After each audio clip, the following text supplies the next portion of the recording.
विकासनगर में नशे के विरुद्ध पूर्व कैबिनेट मंत्री नव प्रभात के द्वारा चलाया जा रहा है जन जागरूकता अभियान। वहीं आज विकासनगर के जागपत्थर रोड तिराहा से जन जागरूकता अभियान चलाया गया, जो कि लोगों के घरों घरों तक जाकर पूर्व कैबिनेट मंत्री नव प्रभात और जिला पंचायत सदस्य नवाबगढ़ संजय किशोर, कांग्रेसी नेता विकास शर्मा भी पूर्व कैबिनेट मंत्री नव प्रभात के साथ इस जन जागरूकता अभियान में शामिल हुए।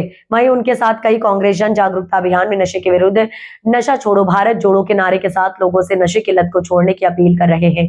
पूर्व कैबिनेट मंत्री नव प्रभात ने कहा कि हमारा ये जन जागरूकता अभियान लगातार चलता रहेगा।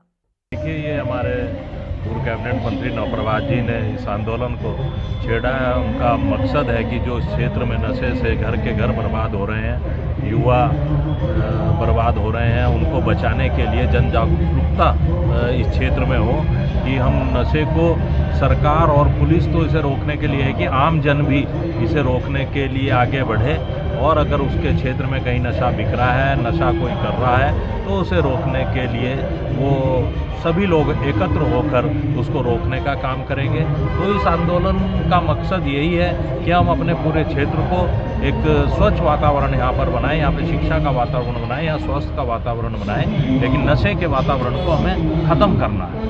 सर, युवाओं को क्या संदेश देना चाहिए सर? देखिए, आज युवाओं को तो सबसे बड़ा संदेश यही है कि इस नशे से दूर रहकर अपने खेल कूद की प्रतिस्पर्धा है उसमें आगे बढ़ें, शिक्षा के क्षेत्र में आगे बढ़ें, रोजगार के क्षेत्र में आगे बढ़ें, बहुत सारे हमारे जो क्षेत्र हैं उनमें आगे बढ़ें। माँ बाप की बड़ी आशा और अपेक्षा युवाओं के साथ होती है कि मेरे बच्चे एक दिन आगे बढ़े और देश दुनिया में मेरा नाम रोशन करें, क्षेत्र में नाम रोशन करें।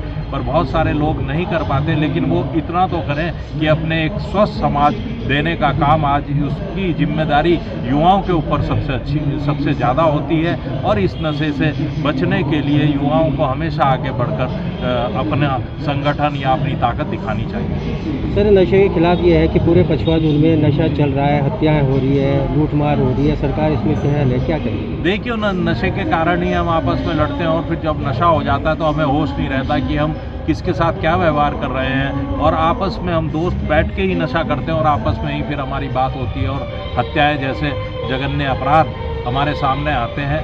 तो इसमें सरकार को बहुत कड़े से कड़ा कदम उठाना चाहिए और पुलिस को भी कड़े से कड़ा कदम उठाना चाहिए। जहाँ भी नशे की कोई वारदात हो या नशे से संबंधित कोई भी शिकायत हो, वहाँ पर पुलिस को एकदम जाकर हाई लेवल पर एक्शन लेना चाहिए। धन्यवाद। सूखा नशा, इसके लिए जन आंदोलन किया जा रहा है, क्या कहेंगे? देखिए, समस्या विकासनगर क्षेत्र में बहुत अधिक बढ़ गई है। बहुत अधिक परिवार इससे प्रभावित है। बहुत से बच्चों ने आत्महत्या कर ली, कुछ लोगों ने अपने पेरेंट्स की हत्या कर दी। चोरियों की घटनाएं बढ़ने के पीछे भी इसमें कॉन्ट्रैक्ट का बहुत बड़ा है। ये कोई ऐसी चीज़ नहीं है जो हमारे इलाके में पैदा होती हो, ये बाहर से आती है। इसमें हम एक ज्ञापन का हस्ताक्षर करवा रहे हैं। सरकार, राज्य सरकार और केंद्र सरकार दोनों मजबूर हैं और इस व्यापार को बंद। सर, जैसे सूखा नशा और गीला नशा, इसके बारे में क्या कहेंगे?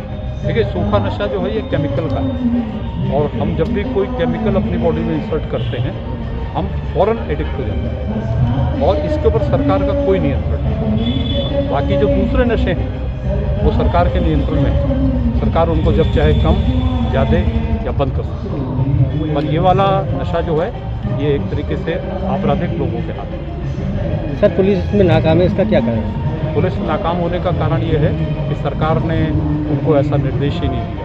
हमारे आंदोलन के बाद 2-4 बड़े सीजर हुए हैं, पर छोटे सीजर में तो किसी को सज़ा दे नहीं सकते। 1 ग्राम के करीब जिसके पास होती है उसके कोतवाली से जमानत हो जाती है। वो ज़्यादातर कंज्यूमर होता है। कंज्यूमर को पकड़ने से कुछ नहीं होगा, जो सप्लायर हैं उनके ऊपर इनको पकड़ना है। सर, ये जन आंदोलन कब तक चलेगा? जब मैं संतुष्ट हो जाऊंगा कि लोगों में पर्याप्त जागृति हो गई है, तब हम एक बड़ा कार्यक्रम करेंगे।